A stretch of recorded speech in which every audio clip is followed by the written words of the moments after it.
Welcome to the GrayHawk DJC podcast. In today's podcast, we talk with Henry Lucero, owner of Aero Electric Service, to get his story on how he became an electrician and how he started his company. We hope you enjoy the podcast. Hey, Henry, how's it going? How you doing? Good. That's awesome. Thank you for coming. All right, you're welcome. Yeah. Well, so, let's start this off. And how about you tell us about yourself, where you come from, what you like to do, and then we'll kick it off like that. Okay. Yeah. Well, I was born in a small farming town called Fabens, Texas. Mm-hmm. It's about 50 miles east of El Paso, and I was raised in El Paso. I was raised by my grandparents, and went to high school there as well. And my grandfather was, like they say, a jack of all trades, master of none. Well, he was pretty much, he mastered almost everything that he did. He was really good with fixing anything, so I picked that up from my grandfather, working with my hands and being able to fix things. And that's where I went to high school in El Paso, Texas. And then I was walking home from school one day, and I passed by the recruiting office.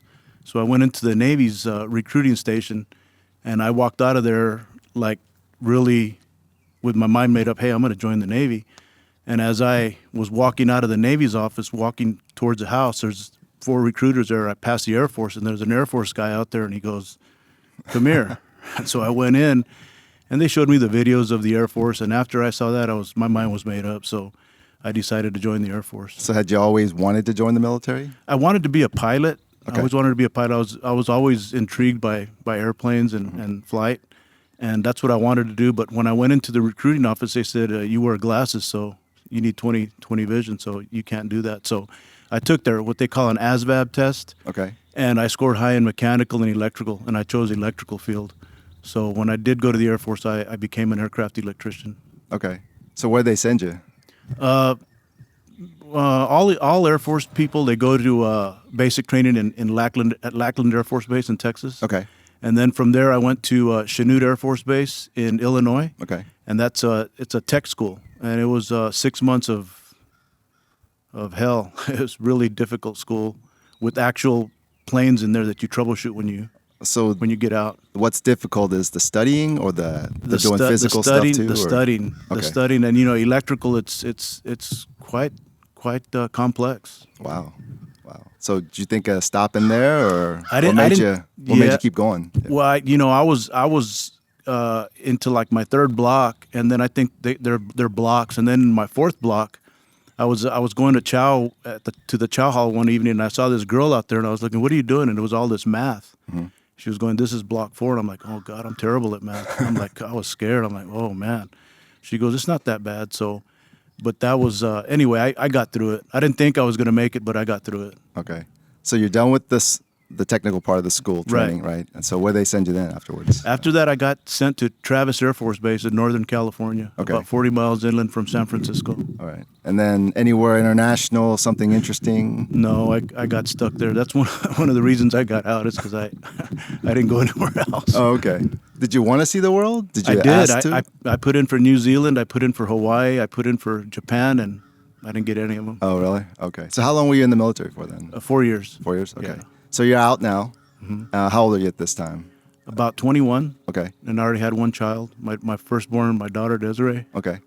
And then, so what are you thinking about life at this point? Like, do you have any options? What are you thinking about doing? When I was in California, we were doing really well. My wife had a job with the city, like a government job, and I should have stayed there. We decided to go back home, so we did go back home to El Paso, and there were no jobs. It was bad. So I worked, just other, menial jobs. I worked at tune-up masters. I worked at electrical supply warehouses. Mm-hmm. I tried to get into the electrical field, and they would tell me, well, you don't have experience on electrical in homes. Right. I'm like, to myself, I would say, well, after I left, I said, well, electrical is electrical. It's the same on a train, a plane, a boat, a bus. It's all the same. But they wouldn't give me a chance. So finally, I got out in 1981 out of the Air Force, and finally, like in 1985, I landed a job at a company called Rockwell International, and I got on their maintenance team, and I was started out as an electrician there. So you just applied out of the blue? I just applied. No I was applying all over. No. Okay, and they just called you and said, "Come on in" or something, or they called me for an interview, and I went in, and then I got hired. Okay, so just luck then. or Yeah. actually skill? 'Cause My experience. Yeah. okay. So how long were you there for then? I was there for about 8 years Okay. at Rockwell. Yeah, 8 years. How was that? Did you enjoy it? It was great. I mean, the pay was for that time was good, and but there was layoffs. It was a government contract. They were building parts for the B-1 bomber for the Air Force, and for the Army, they were building parts for tanks, and there was layoffs every year, Okay. defense cuts. So finally, after 8 years, I got laid off. Ooh, so you got a family, you're laid off. Right. And then what are you thinking now then at this point? I started looking around, and I got into another company. I worked at Home Depot for a while in the meantime, and believe it or not, I was at Home Depot back then when they first started. They were paying really well. I was making like $11.80 an hour. What year was this? That's like 85, 86. It's not bad. And that's good. Yep. But I wanted to get back in the electrical field. I worked at Home Depot in the electrical department, and I didn't like it because it just wasn't for me. Right. So I was looking around, and I had found about a headhunter for Panasonic that recruited people for their robotics or their automation department, and I was in touch with him, and finally he gave me a call, and they hired me. They hired me on. I got hired on with Panasonic. You're a good interviewer, aren't you? Yeah. That's good. I think so. So you're at Panasonic now, and then what are you doing there? Field service engineer. Okay. For their automation, the robotics that put the electronic components on circuit boards. Okay. And did a lot of work we'd go all over the country. Okay. And then how long are you there at Panasonic for? Now? I was there for 2 years. Okay. 2 years, yeah. So what happened after 2 years? I went to another company. I went to Philips. So you saw something better. Same thing. I went to Philips. Same type of business, robotics automation, and went to Philips. Okay. So at this point, are you liking what you're doing? Yeah, you're enjoying it. That was very, very challenging. Very challenging work. Okay. So how long are you at Philips for then now? I think I was there for about a year and a half. Okay. About a year and a half. And then I guess another thing happened. So another change happened for you. I went back to Panasonic. Okay. So how'd you get back to Panasonic? They needed more people, and I met one of the regional managers from the Dallas area. Okay. And they decided to hire me. They said you have to move to Dallas. Wow. Okay. So I came out to Dallas. But the pay's better. The pay was better, yeah. Okay. The pay was better. So you're in a new city now, new Right. job. How's that going? What's going? It was going great. It was going good. I was working for Joe. He was the manager of our area here in Dallas, Texas, and he wanted to put me in charge of the Mexican area, the Mexican region, and so I did. I would fly down to Reynosa, down by McAllen, Texas, and there was like 9 service engineers under me. Okay. And so I was doing that, servicing the Mexico area and Texas as well. So when you say Mexican region, it's the area near the border. Near the border, okay. right? The All right. maquilas out there. Okay. They had back then they were producing massive amounts of televisions and electronic products, appliances in Mexico, and so Okay. they had a lot of our machines there, and we would service them. Okay. We would install the lines of robotics. We would troubleshoot them. We'd repair them, fix them. So life's pretty good. Yeah, it was really good. Okay. But you're based in Dallas, but you have to go down to the Rio Grande area, right? Yeah, they would fly us wherever. If it had come up that they needed a job done in Indiana or something, and I was available, they would send me there. Wow. So how long were you gone for during the week? I would leave every Monday and come back every Friday. I was on a plane every Monday and on a plane every Friday. Oh, wow. How's that? That seems to be... It gets old. You get to a point where you don't want to fly anymore. Right. It gets old. And then you don't see your family very often, right? During the week, you don't, no. You only see them on the weekends. Wow. So what happened after that now? So, believe it or not, back then, that was about, what was that date? Like in the 90s, late 90s, I want to say.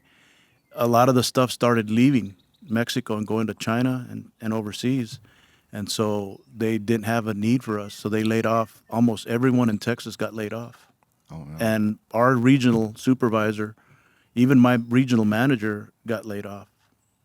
And they laid off 17 of us in Texas. They left 1 in the McAllen area. And the regional manager, they moved him to Illinois. Okay. He kept his job, but all of us, they laid us off. So we all got laid off. And I had just bought my house. I bought my house, and we got the keys on a Friday, and I got laid off on a Monday. Oh, wow. Oh, my God. So Wow, talk about your roller coaster ride, right? yeah, So you got a new house, you got a Right. mortgage, right, family, take care of. mm-hmm. You thought you had this great job, right, and then suddenly you don't, right? Right. So what are you thinking now? Well, thankfully, my wife was employed, steady. So I had my truck and I had all my tools. So I said, man, I'm gonna just do handyman work. So I started doing handyman work. I made some business cards and I started giving them out to real estate ladies and people, and started doing handyman work. Anything, carpentry, electrical, plumbing. I didn't do too much of the electrical because I know that you needed to get all your licensing. So I started doing a lot of handyman work, and it was good. I mean, it kept me above water, and I was paying the bills. And I started working to get my electrical contractor's license, and I did. So when you say you handed out cards to real estate people, you just knocked on their door or called them? I would call people up. Okay, you didn't know or these I'd- people, right? Not really, no. So it's just complete cold calls. You're just Right, yeah. going through the phone book or whatever, Yeah, internet, yeah. and just calling Well, people, right? the one lady, she's the one that sold us a house. Mm-hmm. So I told her, hey, I do handyman work. She goes, great, I need a handyman for some of our rentals and stuff. So I started there. And then I'd go to like Century 21, their offices, and give out my cards. And Just show up out of the blue. Right. Well, how'd they receive you usually? Good. They welcomed contractors. Like they had a certain day every month that they'd have a meeting or like an open forum, and they'd welcome contractors to come in and talk about their services, roofers, plumbers, electricians. So in the beginning, a lot of your time is spent just giving out cards to people so they can call you later, I guess, if they need Yeah. your work. Mhm. Okay. And they didn't check your background or anything, or is there a vetting service that they go? Not really. Not for handyman. Okay. Not really. So, but you're getting steady calls, right?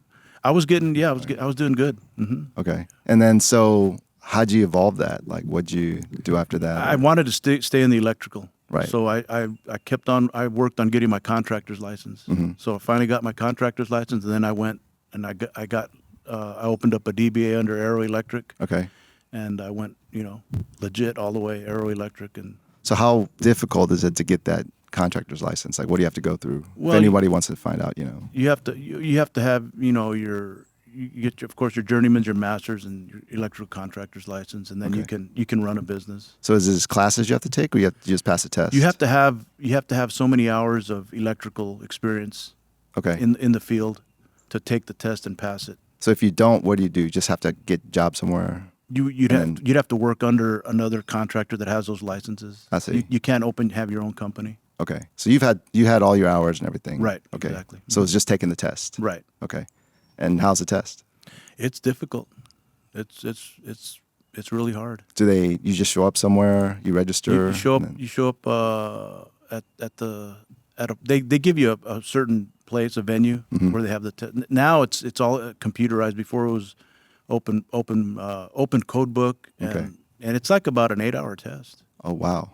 Yeah, Wow. So it's it's a little bit shorter now. It's about 6 hours, but it's pretty grueling. okay. So you get your license, you open Aero Electric Service, right? Mhm. And then what are you doing after that? How's business? You're officially a company, right? Right. Right. Okay. Right. So I started out just myself, and I was just in the neighborhood, just giving out business cards like before, Mm-hmm. and getting work. And then I was advertising on I believe Craigslist, Okay.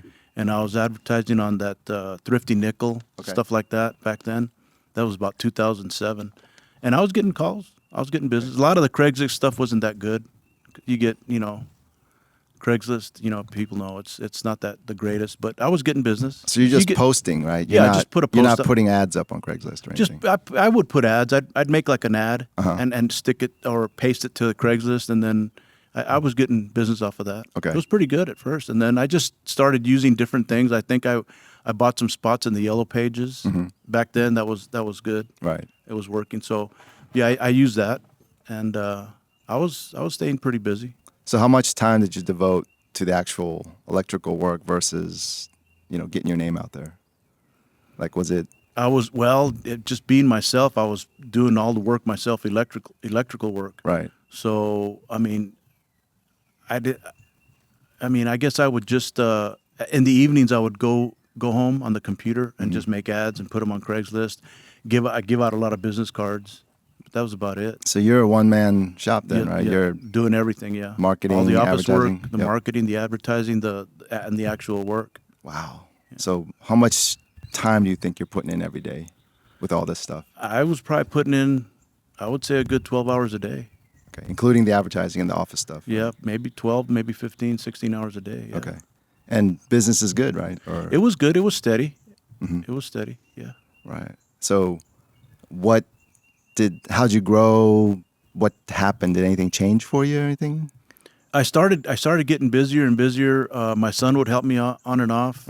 He was still in high school, and I hired a helper, I believe. I went through several helpers here and there, and then they would go off their own way.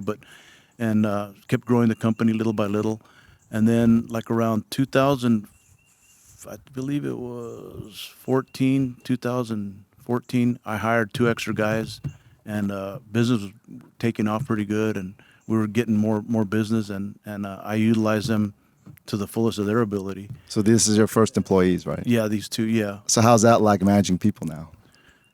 Well, I was used to it from Panasonic. I had 9 people Okay. under me, so Right.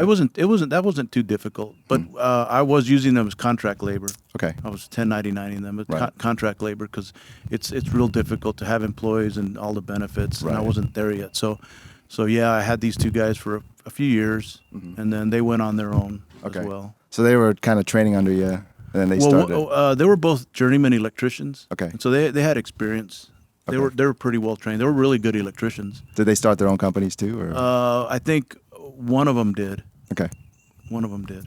So you lose them, Right. but do you have to rehire now, or are you? No, I didn't. I didn't rehire them. Okay, so it's just you again. Now it's just me again. Okay. By myself. But business is still pretty good, I guess. It was good. It was pretty good. And then my son had gone to work somewhere else, and then he came back and started working for me again. I think Okay. it was right around 2016, I believe. Okay, so it's now 2 people again. Now it's me and my son again. All right, but you're still getting good business. And where's that business coming from? You think right now? Is it just word of mouth or? The most recent, well, I had hired some SEO companies. I had one out of California. I had used Google Guarantee recently. The Okay. one out of California I used several years back, and business was good. I got into Yelp, and that was really good at first. Okay. And then it sort of dwindled out. So So- I used Yelp and Google, and I was advertising wherever I could. So when you say you use Yelp, were you putting ads on Yelp, or you just created I a- hired them, and I was Okay. paying them, and they were doing their, I guess, I forget what you call it. You might be familiar with that. So you just hired them to place ads for you, I guess. Yeah. Okay. And then so it was driving traffic, and Yeah. you're getting business. I was And then getting business. What do you think happened that kind of dried that up? I don't, with Yelp, I'm not sure. You're familiar with them. Sure. Yep. So they had like 33 good reviews on there, and then through their way of doing things, they said, well, those aren't. They had a certain way of ranking them or whatever, so they brought it down to 10. It sort of upset me. I'm like, well, I have 33 great reviews out there. Why aren't you showing them? Well, it's because we don't want to show. I said, but they're all 5-star reviews, so I just ended up leaving Yelp because they weren't showing all of my good reviews on there, and I thought that was sort of detrimental to the business. Right. you Right. know, so. Oh wow. So after 2016, is it still? What happens after that? It's still you and your son, right? So, Yeah. Okay. Yes. Yeah. And it was good. I mean, there's times, it's just like there's a lot of competition in electrical businesses. There's just tons of electricians out here.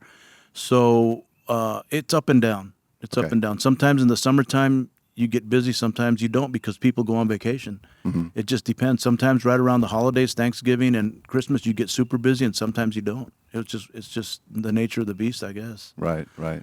So do you have any like interesting stories to tell about any jobs you had? Electrical? Or, yeah. Not that I can think of right now. Are they Think of- pretty straightforward, or you just show up, you do your job, you Pretty interact? much. The difficult jobs are people that have a big house and they want to do a remodel. Okay. And with the remodel, you never know what you're going to get, because you could open up a wall and it could be a nest of a nightmare of electrical. Uh-huh. And so those are challenging. What do you see usually when you have to do something like that?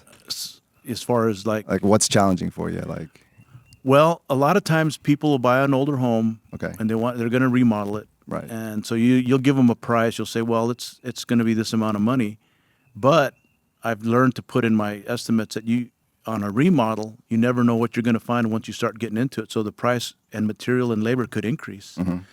So, especially there's a lot of people that have homes out there that have been worked on by dozens of different people. Okay. And so you start getting into it and you find, oh my gosh, this is a mess. It's a disaster. So you have to rewire and redo a lot of stuff. Do you have any special jobs that you did that kind of pop in your head that were Not offhand.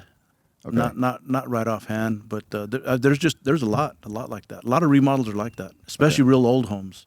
And but the customer's expecting you to know and do this right very Sure. quickly. Yeah, right? we have to. If you're going to do a remodel, you have to bring everything up to code. Okay. And like we were talking about earlier, a lot of people take electricity for granted. Mm-hmm. Out of sight, out of mind. They care more about, like, there's people they'll say they'll spend, a $70,000 remodel on a kitchen. They want aesthetics. They care about their granite countertops, their appliances, the paint, Right. the way the house looks, and they neglect. And you tell them, well, you need to rewire this kitchen. It's going to cost you $3,000. They're like, what? Are you crazy? Hey, if you want the house, if you want everything to operate properly, the electrician or the electrical is the heartbeat of the house. Without that, you don't have a house. So a lot of people just don't really, appreciate or take into consideration how important electricity is. Mm-hmm. And it's got to be done right. If you don't do the job right, if you don't go and do it, up to code, Mm-hmm. then you're not doing them a service. And a lot of people don't care. They don't want to spend the money on electrical to fix it right. Oh, wow. So a lot of people hire their uncles or their friends or whatever and let them do it. And a lot of times we come into homes and you see the work. I can look at some electrical work and I tell you right away if an electrician did it or an amateur did it. You can tell just by the way they bend the wire, the way they install the switches and the outlets, the way they do the panel. Mm-hmm. And that's a big no-no because it's a lot of times these people don't know what they're doing and it just creates a fire hazard. Wow. Yeah. So isn't all this handled by the contractor that does the remodeling? And they would like hire you as a subcontractor to help with all that? Or is it something that the homeowner has to do and call an electrician afterwards or after the fact? It depends. Like if it's a general contractor and they sub it to and they hire us to go, Mm-hmm. I mean, we have to go in there and do an assessment and see what needs to be done. Right. And then we would usually give them the quote, and then they work with the homeowner. Right. If it's a homeowner, we go directly to them and tell them, well, look, here's what needs to be done. And So if it's the homeowner, does that mean that you have to maybe take out some of the actual work that the contractor did to make it more aesthetically pleasing? Because you might have to get back into the wall or look at things. That it should be done at the same time that they're remodeling. It should be, yeah. Okay. It should be. That's why we try to work with the contractor. Like if they're going to open up a wall and we tell them, after you're done with your section, Mm-hmm. let us go in there and re-examine stuff and make sure everything is right. Okay. So that there's nothing is so that everything is up to code. Okay. But they don't let you go in before they, like, say, put the wall back up, so you can have access to the wiring in the back or anything like that. So, sometimes they do. A lot Okay. of times it just depends on what we're doing. Wow. So there's not a lot of coordination there sometimes. No, not and, really. And the homeowner ends up paying for everything. Right. Oh my gosh. So, well, one comes to mind. We did a kitchen remodel where the general contractor hired us to do the kitchen remodel, and I think he was in a bind. Mm-hmm. I think the other electrician left him, and we've run into that a lot. Talking about what you're asking about, things that come to mind. So a lot of times, I guess maybe they don't get paid, or maybe the other electrician didn't have a license or didn't pull the permit, and so the contractor's in a bind. They fire him, or the guys quit because maybe he didn't pay him that draw for that week. And so this guy came to us and he needed this remodel done. It was a big home. It was a lot of work. And so we went in there and he did not demo a sheetrock wall. And we should have had him demo it, Mm-hmm. open it completely up. We did it ourselves. We opened it up and we did all the work. And then come towards the end of the job where we're ready to come in and trim out, my son goes back in there and says, hey, this guy already hired somebody else to come and trim it out. And I was livid. I was mad because when we started job, that's our baby. Right. In other words, if we goof it up, we pulled a permit on that job. If we pulled a permit on a job, it's on us to complete it. Mm-hmm. So if this guy had one of his helpers or one of his painters or one of his carpenters that says, I know how to put in the outlets, do them, and something happens and the house burns down or the kitchen catches fire, it's on us. So he ended up paying. Luckily, he had paid us in advance. Right. But then he says, I don't need you guys anymore. I finished it up. But you're still liable for the work, right? At that point, I went to the city and told them what happened. Okay. So hopefully not, because we didn't finish. We didn't get to finish the job. He let us go. And does this happen a lot? It does. That's the first time that happened to us. Okay. Yeah, that's the first time that happened to us, that instance. So when you confronted him, what did he say? Like, what caused the change? I don't know. He was in a hurry to get it done, and we went that following Monday to finish. Uh-huh. He was in over his head. Okay. I think he was in over his head. Did he seem apologetic or? No, not really. No. He just didn't care. No, he just wanted to move on. Wow. And when we saw the job, it was a lot. They didn't even have electrical plans. He just said, I want this here, here, here, here, and here.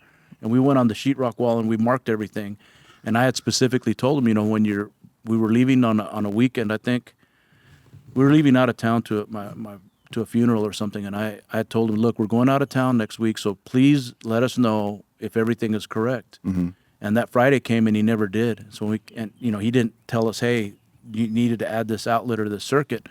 And so he came back at us later and told us, I said, I told you before we left to let us know, and we would have taken care of it. But he didn't. And I think, like I said, I think he was in over his head.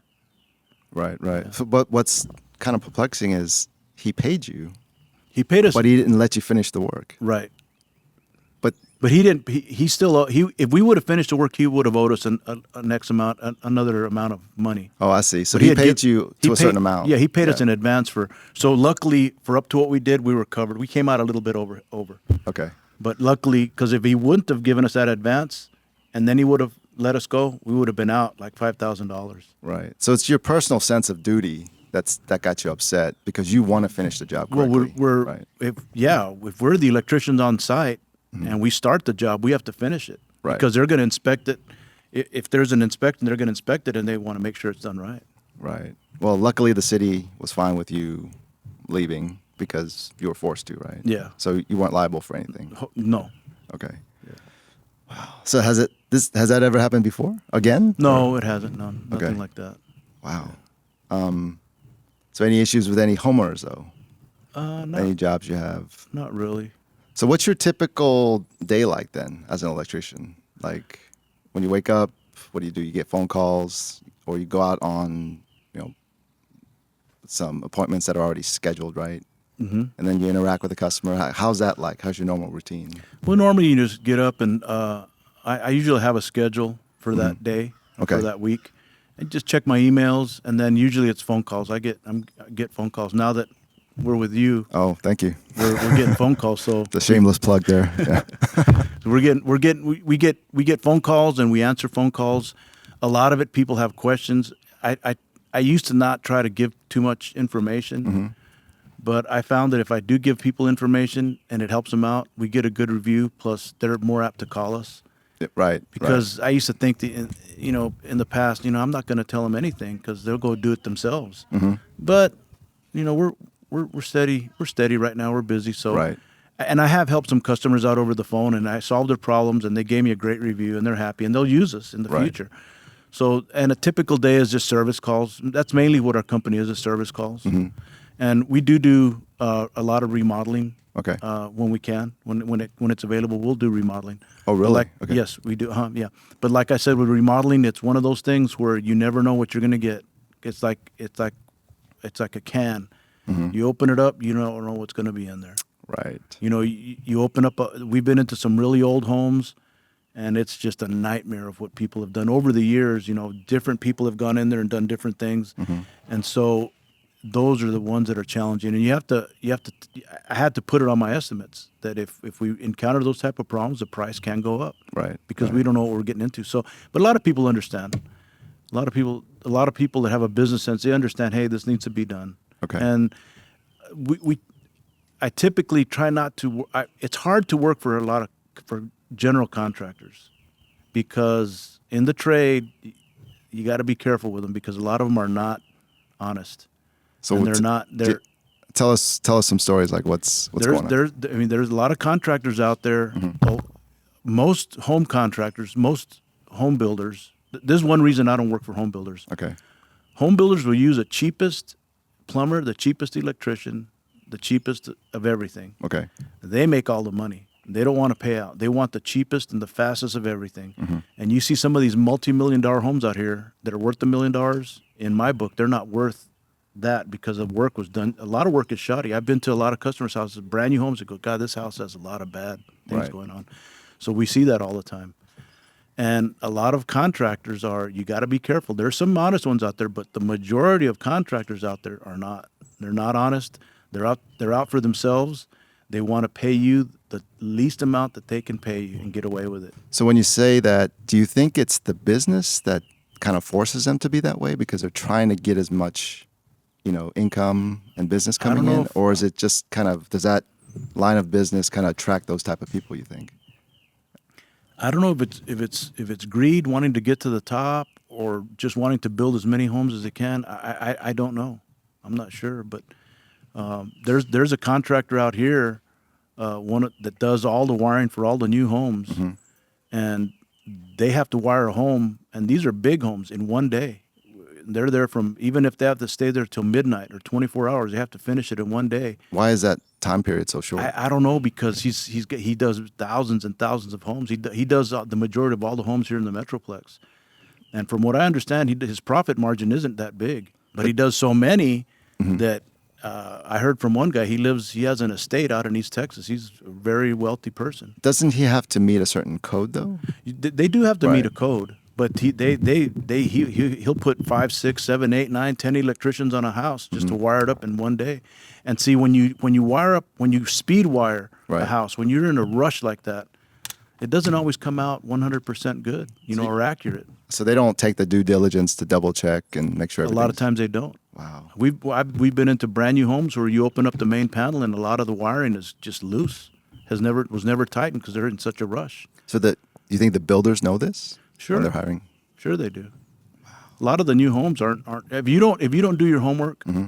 and know who the builder is and the quality of their work, you don't know what you're going to get. And where would someone find that out though? You have to research the home builders. Like when I got my house built, I did some research and who was it? Lennar Homes. Mm-hmm. They're pretty decent. And when they were building my home, I went out there and I was looking at the construction, at the carpentry, at the framing to see, and I saw it, and it's pretty decent, pretty good work.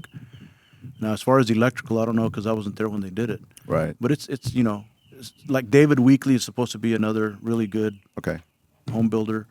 But you just have to do your research and find out who has bad reviews and, quality wise. So if a contractor approaches you and says, we'd like to hire you to do some stuff, do you usually turn those jobs down? If I don't do new construction. Okay.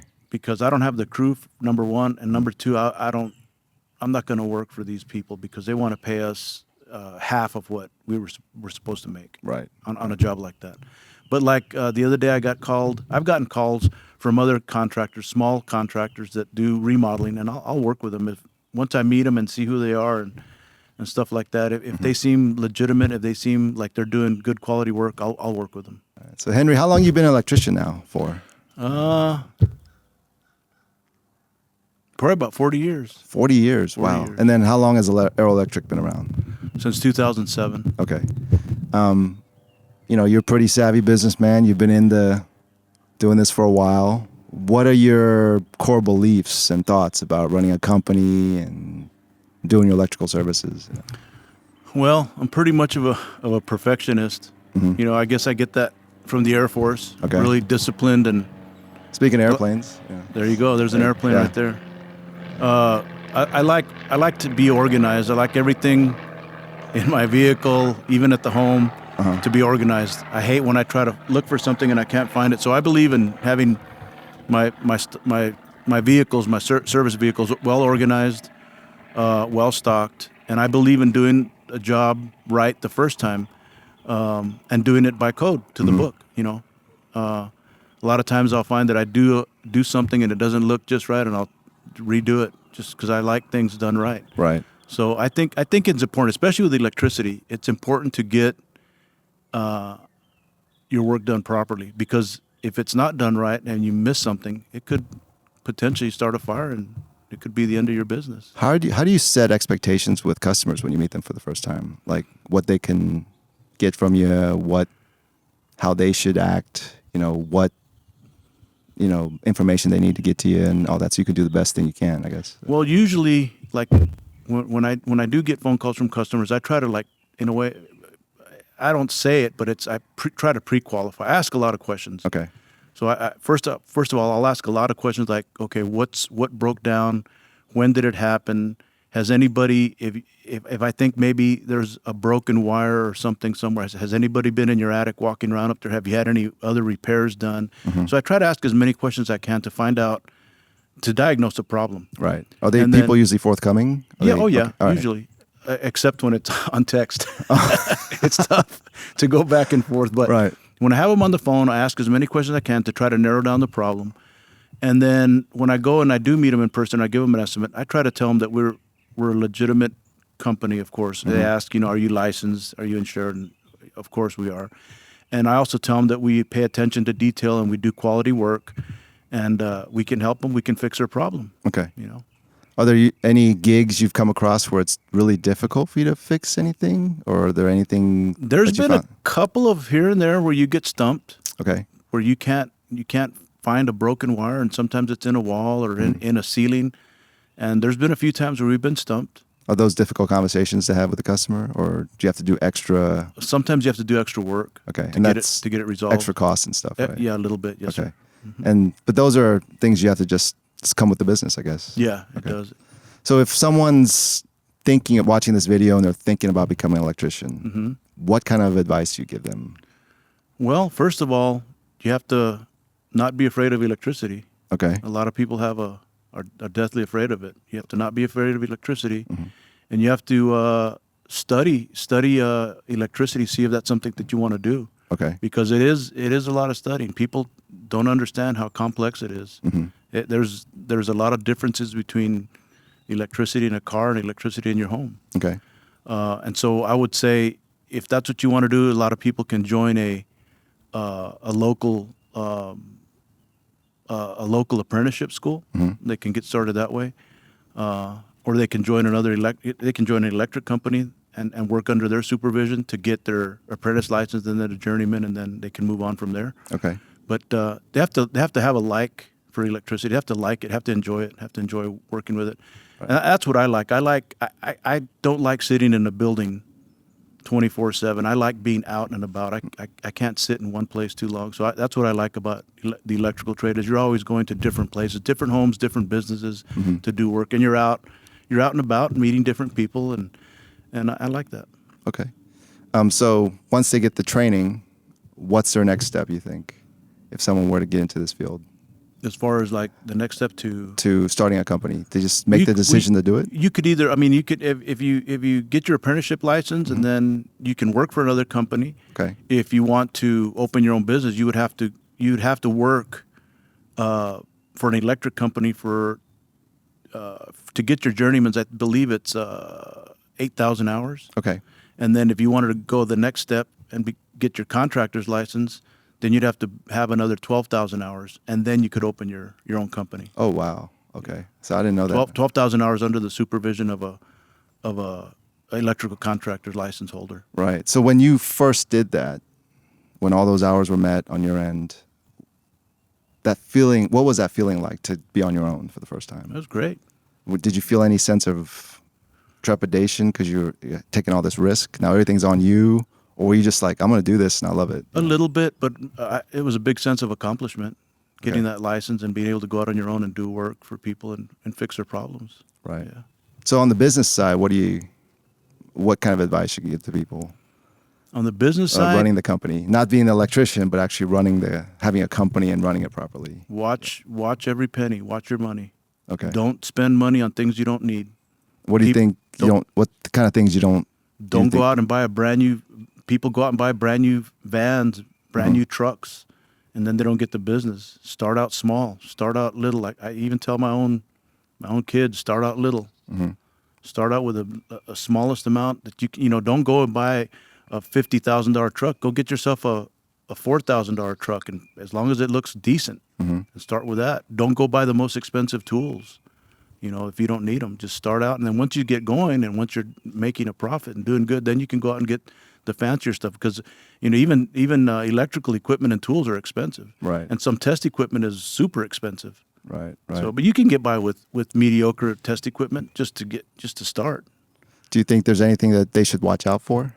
Any, you know, bad SEO companies, for example, or some other pitfalls that you might have run across, you know, during your years running the business? As far as them doing a business? Yeah. Just like I had mentioned before, just be careful of contractors that you work for. Okay. And be careful, a lot of, I'd like to try to do everything COD. What does that mean? Cash on delivery. Okay. Whereas there's a lot of companies out there that we were working for, because at first we were desperate for business. Third-party companies that pay you in 30 days, some of them 60 days. And that's a long time to wait for your money. And if you're a small company, it's hard. Are you able to negotiate that? No, a lot of times if they're net 30 or net 30, and the most we've done is net 45. Okay. We're doing net 45 for ADT, but that's a long time to wait. Okay. For your money. So try not to get into that situation. It's best if you just do everything COD. If you're small, if you're starting out. I see. Yeah. Okay. And then you've been in this for a while. Where do you see yourself in the future? How do you? Probably not doing as much work, but running the company. Okay. And trying to grow it. I'd like to grow it a little bit more, and not be so much hands-on, but do more of just the running the company and the dispatching and the office work. Do you want to expand your territory, I guess? Hire more people? Hire maybe a couple of more people, maybe a couple more trucks, a total of 3 trucks, maybe 4. Okay. And then the territory, expand it a little bit, not a whole lot. I don't want to get too big, because it's just the bigger the company, the more the headache. So you don't want to become like one of these larger companies that have offices all over the country? Not really, because your attention to detail goes down the drain. Right. You can't, I like, when you keep your company small, you can focus on doing quality work, and that's what drives our company. Quality workmanship. I've always stressed that. Quality workmanship, attention to detail. I see. And so, we know you're an electrician now. So what else are you into? Like hobbies, how's life, all that stuff? I like boating and I like fishing. Okay. But something that I really enjoy and I'm really passionate about and I get into, is very intriguing, very interesting, is metal detecting. So what is that? Tell me. It's just metal detectors. Okay. And you just look for old coins or buried treasure, buried metals in the ground. I'm also a member of the Ring Finders. It's a worldwide organization. Okay. This guy Chris Turner started it in Canada, and so there's several hundred people all around the world, and he's got a Ring Finders director. And if you lose your ring, your wedding ring or any ring or jewelry, we're on the web. We're on the web, and all over the world. And if you Google, I lost my ring in Fort Worth, we would pop up, and you call us, and we can negotiate a time to go out there and look for your lost valuables. So how do you do that if you don't really know the specifics of where they lost their ring? Usually that's what we rely on. Okay. We rely on the customer to know pretty much like 75% of where they lost it. Okay. So a lot of times it's in a backyard and they know more or less where they lost it. And we have success and we have recovered rings. A lady lost her ring out on the freeway. She's throwing her gum out the window and her ring flew off. And we went out there and searched, 2 of us. How do you stop the traffic when you're doing this? It was on the side of the freeway. Okay. It was off a big empty just grassy area, and it was just empty. There was nothing out there, and we searched that area. We went through that back and forth. We even had her go back and throw out another piece of gum to see where it would land. And so you drove in a car and you kind of replicated what she would have done. She did it. She drove by and she tried to replicate it. And so we went and looked and we couldn't locate it. So it's literally a bunch of guys with metal detectors. and you found this ring. On that one, on that instance, we didn't. Oh, okay. The one on the side of the freeway. So what's your success rate again? Well, I have how many recoveries? I think about 16 recoveries. Okay. And about 30 searches. And it's just all free of charge, just because you we let work guys on know? a reward basis. Okay. So we usually charge travel fee to get out there. Okay. We negotiate that first, and then they give us a reward of what they think it's worth it to Okay. have their valuable returned. So what about this do you enjoy? I guess I've never heard of this before, so Really? that's pretty cool. Yeah. It just, if you like when you go metal detecting. When I started back in the late '80s, I bought me a metal detector, and I was just out on my great grandfather's property, and I found an old Frank from France, and it's just when you find it, it's like wow, it's cool. And then come to find out that my uncle was in France in the war, World War II. Oh wow. I'm pretty sure that's where it came from. Right. They probably gave it to the kids and they lost it out there. It's just when you find an old coin, it's just cool. I mean, it just especially if you find gold. There's people, there's a lot of buried treasure out there. What else have you found then besides Frank? Mainly a lot of coins, a few Okay. old coins, I found one ring, but I don't get out as much as I'd like to. So you just like walking around and doing the search, right? Yeah. Okay. So is it the act of searching that you like, or is it the find. The find. The find. So it's the payoff you like. Yeah. Right. Especially if it's really old. The best places to search are Civil War battlefields, of course, Right. and that some places they'll let you, and old home sites, really old home sites from the 1800s. It doesn't creep you out No. when you're walking around those old home sites. Okay. Some people have found gold coins from the 1800s, and that's a find. So when you find this, is that considered yours? Yeah, it's yours, unless it's somebody's property, and usually you can negotiate. Like the finder usually keeps 70% or 75% of the fines. Some people don't care. Okay. If you're just collecting coins as a hobby, unless they know that there's something valuable there. Okay. But there's people that have buried, a lot of money in their yards, and they'll hire people to go out and search. That's awesome. So in the DFW area, where are some good spots, or where have you been? In the DFW area, mainly just ring finders to people's homes. I've Okay. been to the parks just Okay. to go out and practice with my metal detectors. I got a good story for you if you want to Go hear ahead. it. Yeah. Okay. Anything. So I got a call. It's been about 4 or 5 years ago. Are you familiar with the Corsicana Street Bakery? No. They're in Corsicana, Right. Texas, right? And they're world famous for their fruitcakes, Okay. right? And I didn't know anything about it, so I started researching them. They're multimillionaire. It's a multi-million-dollar company because they sell those fruitcakes worldwide. They sell a lot in Europe. I didn't know that. So this owner had his comptroller, the guy that handled all the money in that business. He was arrested and in prison for embezzling the company like $14 million. Okay. And the way he found out, they made so much money, he never really paid attention. But he hired this new comptroller or a new lady in accounting or something. And she said, "Mr. I don't know, I forget his name. You're missing a lot of money here." So he started looking into it, and it found out that guy was buying silver bars, gold bars, Rolex watches, minks, furs, expensive cars, all kinds of stuff. And he worked for him. So he hired us to go to the house that was now. He was already in prison. His wife was under indictment to that house. And it was an old home in Corsicana, like built in like a Victorian house. We went and he thought he might have buried some of his stuff there. He wanted to recoup some of his loss. So we went and we searched that homestead for 2 days. Found some old coins, but we didn't find what he was looking for. Right. But several weeks later, they found somebody found a bag of Rolexes in Lake Travis in Austin. So he had thrown it there. How'd they find that? Just, I guess, I don't know if he hired somebody or somebody just found it. oh my gosh. And so we got paid pretty good for doing that search. He had another property in New Mexico in Santa Fe where that guy had also been, and he asked us, "What do you charge to go out there and search?" And I gave him a price, and we never heard back from him. But we did do the search in Corsicana, and we never found it. Wow. But you found the Rolexes at least. No, somebody else did. Somebody right, else did. Yeah. right. Yeah. Man. So do you plan on continuing this? Or? Yeah, if I could, if I had endless amounts of money, I'd just go all over. I'd just get in my truck and just drive and find abandoned old home sites and search. So is this another service you provide from Arrow?